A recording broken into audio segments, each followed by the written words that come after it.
Taurat yang disebut dengan Pentateuch 5 kitab Musa itu bukan ditulis oleh Nabi Musa. Yang dipegang itu juga bukan ya? Bukan ditulis oleh orang-orang yang pernah ketemu Nabi Musa.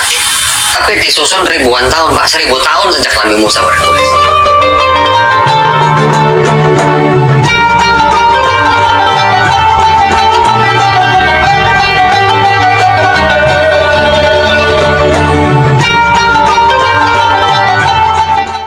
Assalamualaikum warahmatullahi wabarakatuh. Bismillah, alhamdulillah, salatu wassalamu ala rasulillah wa ala alihi wa sahbihi wa man tabi'ahu wa mawala amma ba'du.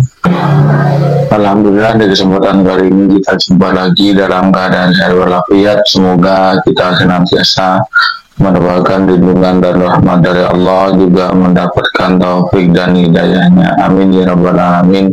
Dan saya ucapkan terima kasih yang sebesar-besarnya pada para dosa yang telah mendukung channel kami, telah men-subscribe channel kami ini.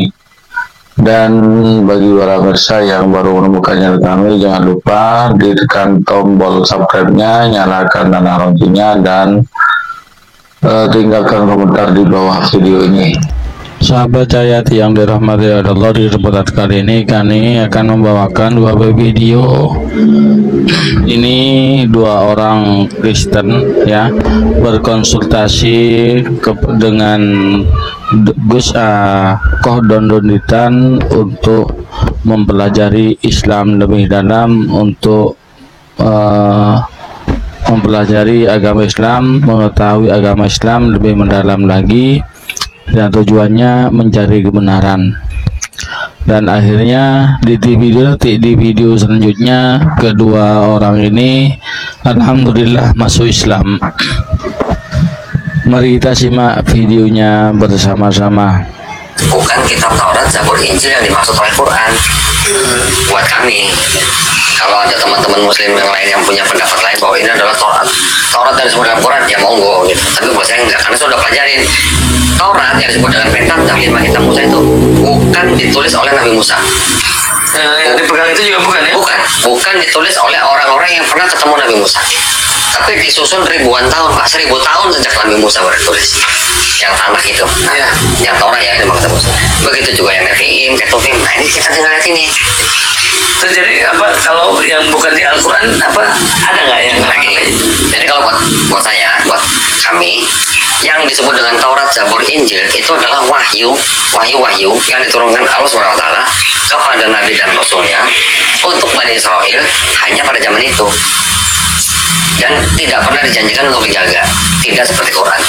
Sekarang kalau namanya wahyu, Pak, itu bentuknya seperti apa? Kalau kita nggak dapat wahyu, kita dapat ilham lah ya. Kita ngopi dapat ilham gitu. Wahyu kan konotasinya untuk nabi gitu kan. Jadi kalau wahyu itu ya pesan atau pengetahuan yang langsung masuk ke dalam kolbunya nabi. Ketika nabi itu meneruskan kepada kaumnya atau umatnya, nah itulah wahyu yang disampaikan. Di Quran sering menggunakan kata kitab. Ada kitab Taurat, kitab Zabur, kitab Injil yang diberikan kepada bangsa Israel. Kata kitab itu belum tentu berarti buku seperti ini, Pak. Dalam bahasa Arab, kata kitab itu artinya banyak. Bisa juga wahyu yang dibukukan, bisa juga hukum, ketetapan, atau perintah. Gitu. Jadi kalau ditanya, sekarang mana kitab Taurat, Zabur, Injil yang asli? Dan nabinya mana? Nabinya sudah meninggal. Itu sudah berarti udah ikut nabinya, karena wahyu itu kan masuknya ke dalam kolbu nabi. Kenapa saya bilangnya kolbu bukan otak? Itu ada ilmunya lagi, Pak. Itu dokter neurosistem itu yang lebih tahu tuh. Di dalam jantung kita ternyata ada neurosistem yang bisa menyimpan memori 40.000 saraf, Pak, di dalam. Otak kita 100 ribuan. Jantung kita ternyata punya memori. Lebih banyak ya? Enggak, lebih sedikit, tapi itu yang disebut dengan kolbu, karena itu yang bisa menyimpan, boleh dikatakan pesan ilahi gitu, Pak. Nah itu yang tahu tuh dokter Aisyah Jalan tuh. Jadi hilang ya berarti ya itu ya. Jadi apa bisa siapa tahu ada penemuan itu nggak ada ya? Nggak ada. Apa catatan sejarah itu nggak ada. Jadi kalau dikatakan misalnya contoh Nabi Isa menerima Injil, ya Nabi Isa menerima, tapi belum tentu juga dia nulis, belum tentu juga pengikutnya menulis. Sedangkan yang menulis ini kan orang-orang yang tidak kenal Yesus, tidak pernah jadi saksi mata Jadi ketika Nabi Isa sudah diangkat, ya wahyunya yang ikut bersama dia gitu loh. Tidak harus berbentuk buku gitu. Langsung ditulis ya. Iya, kan tidak pernah diceritakan juga, paling sejauh-jauhnya yang umat Islam bisa percaya dengan yang namanya Taurat itu ketika di Quran diceritakan Nabi Musa alaihissalam menerima wahyu di Bukit Sinai, turun kepada Bani Israel, mereka sedang nyembah patung. Wahyu yang dituliskan oleh Nabi Musa alaihissalam itu di atas 2 loh batu. Kristen juga ada. 2 loh batu itu kan dipecah di depan bangsa Israel sendiri karena Nabi Musa marah lihat bangsanya nyembah berhala. Paling jauh yang disebut Taurat ya cuma itu, Pak. Cuma sebagian kecil itu. Iya. Nah, sedangkan di dalam kalau disebutkan di dalam kitab Tanakh itu kan kurang lebih ada 613 mitzvah hukum untuk orang Yahudi. Nah, itu yang masuk dalam buku itu, Pak. Tapi kan nggak mungkin Nabi Musa alaihissalam membawa batu begitu banyak isinya 613 hukum, kan nggak mungkin. Jadi yang diajarkan oleh Nabi Musa kepada bangsa Israel ya hanya lisan, secara lisan gitu, Pak. Yang lainnya ya, Iya. lisan. Iya. Jadi tidak harus berbentuk seperti ini. Jadi buat kami sekarang Bible-nya orang Yahudi dan Bible-nya orang Kristen ini bukan Taurat, Zabur, Injil yang dimaksud oleh Quran. Saya bisa buktikan, Pak, nanti, Pak. Pentateuch itu bukan Nabi Musa yang nulis. Banyak ayat-ayat yang menyebutkan nama tempat, menyebutkan nama orang yang adanya itu ratusan tahun setelah Nabi Musa meninggal. Oh, berarti jadi jelas itu. Jelas, bukan cuma yang ulangan yang menceritakan Nabi Musa meninggal, bukan itu, Pak. Masih banyak yang lain. Kalau untuk pembuktian ini kan apa namanya, yang kan Paulus ada bilang bahwa Injil yang apa aku terima itu kan dari Yesus ya katanya. Itu kita jawab pakai ayat yang tadi dong berarti ya. Yang apa namanya telah firman yang itu telah kusampaikan. Kan itu kan cuma disampaikan pada murid-muridnya doang kan. Iya. Kan dia nggak pernah ketemu kan sama Yesus kan. Iya, Bapak jangan batasin hanya pada muridnya lah. Kita ambil aja konteks yang lebih luas kepada bangsa Israel. Gitu. Ketika disampaikan kepada bangsa Israel, yang disampaikan oleh Yesus ini kan kita bisa bandingkan, bisa cek, Pak. Berbeda. Ya begitu beda lagi kan. Iya. Jadi jelas ini pasti bukan dari Yesus. Jadi kalau orang Kristen menuduh Nabi Muhammad adalah Nabi palsu, sebenarnya mereka harus mempelajari dulu. Paulus menyampaikan pesan yang sama nggak dari Yesus. Kalau beda, lah itulah yang disebut Nabi palsu sebenarnya. Iya, iya. Gitu, Pak. Cuman kan kita di yayasan kami itu ya kami dilarang menghina sesembahan orang lain, menghina nabi orang lain, menghina agama orang lain. Saya nggak pernah sebut Paulus nabi palsu, Pak. Saya nggak berani sebut. Ya, saya kalau dengar apa namanya Saudari sama apa namanya Ustaz Menewar itu ngomongnya etikanya di apa selalu dijaga kan. Coba banget, Pak. Kalau yang satu kan langsung dia plak gitu. Iya. Tapi justru malah kita mengerti banget sebenarnya. Jadi tahu ini kan saya juga apa namanya paham gitu jadi. Kalau saya mau pakai bahasa yang seperti Paulus nabi palsu itu kan menyakiti. Iya, memang caranya lain-lain gitu pendekatannya. Iya.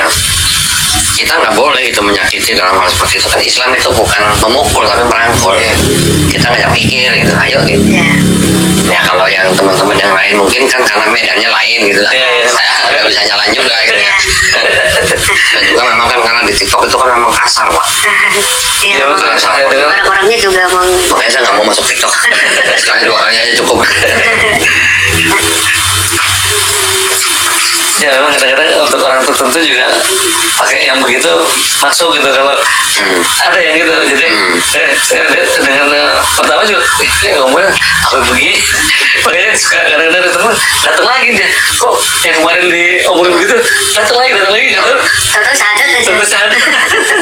Ada juga yang gitu ya. Ya. Caranya beda-beda. Ya, terapinya beda katanya, pasiennya soalnya beda.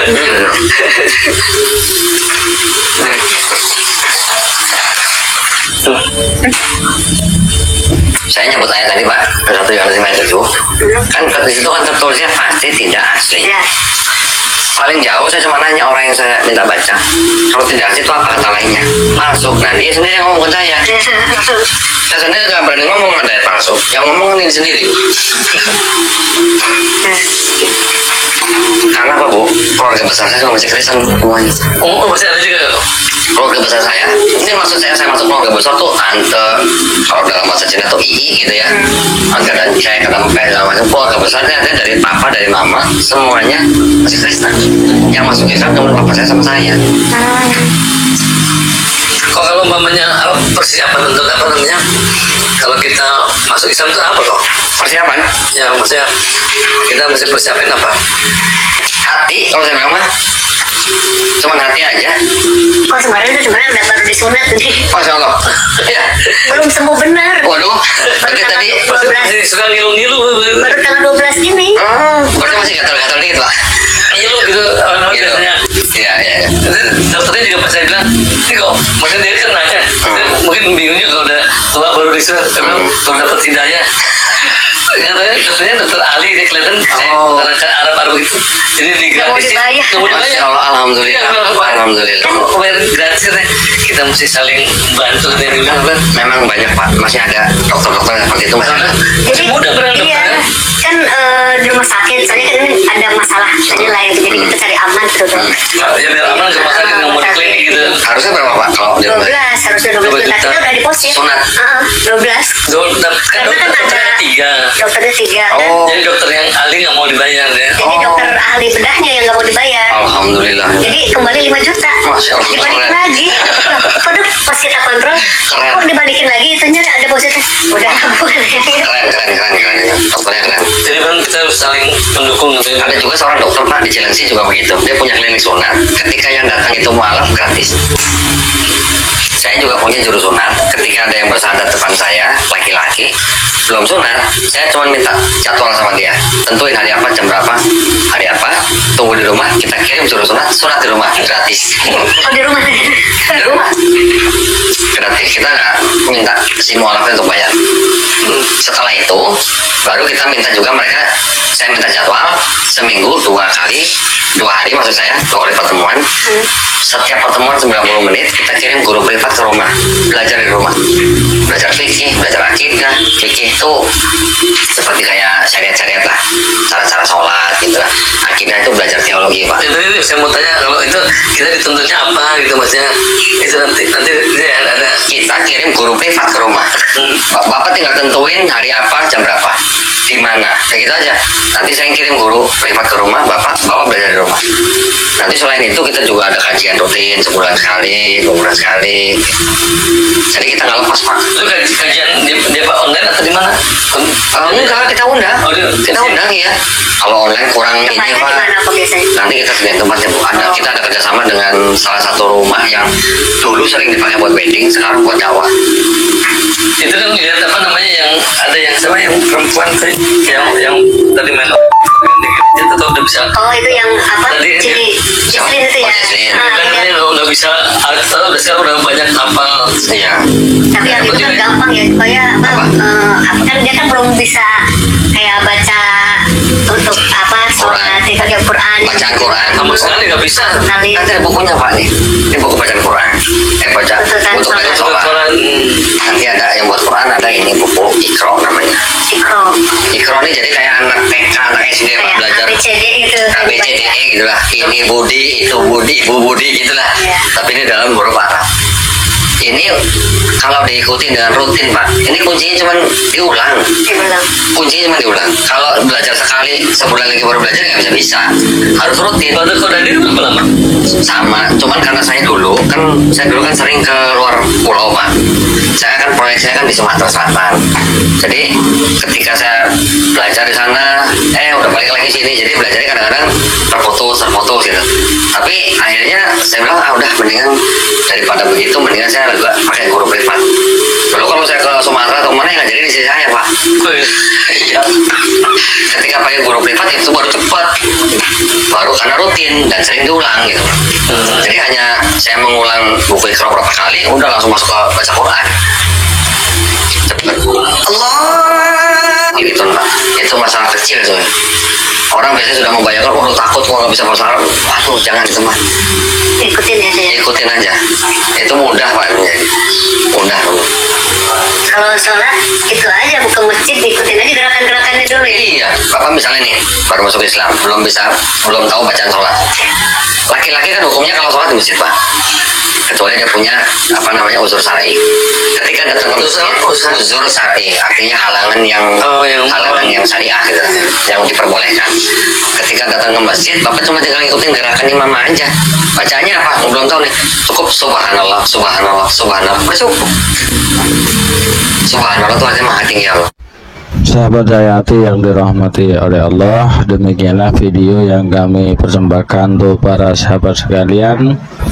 Dengan teriring doa, mudah-mudahan saudara kita yang sudah memeluk agama Islam mudah-mudahan istiqomah di dalam menjalankan syariat Islam, istiqomah dalam akidah Islam, menjadi orang yang husnul khotimah, selamat fil dunya wal akhirah. Dan video ini bermanfaat bagi kita bersama, semakin meneguhkan iman kita kepada Allah Subhanahu wa taala, semakin memantapkan agama kita, yaitu agama Islam, agama yang paling benar di sisi Allah. Amin amin ya rabbal alamin. Demikianlah konten kami kali ini, mudah-mudahan bermanfaat. Kurang lebihnya mohon maaf. Hadanallahu wa iyyakum. Wassalamualaikum warahmatullahi wabarakatuh.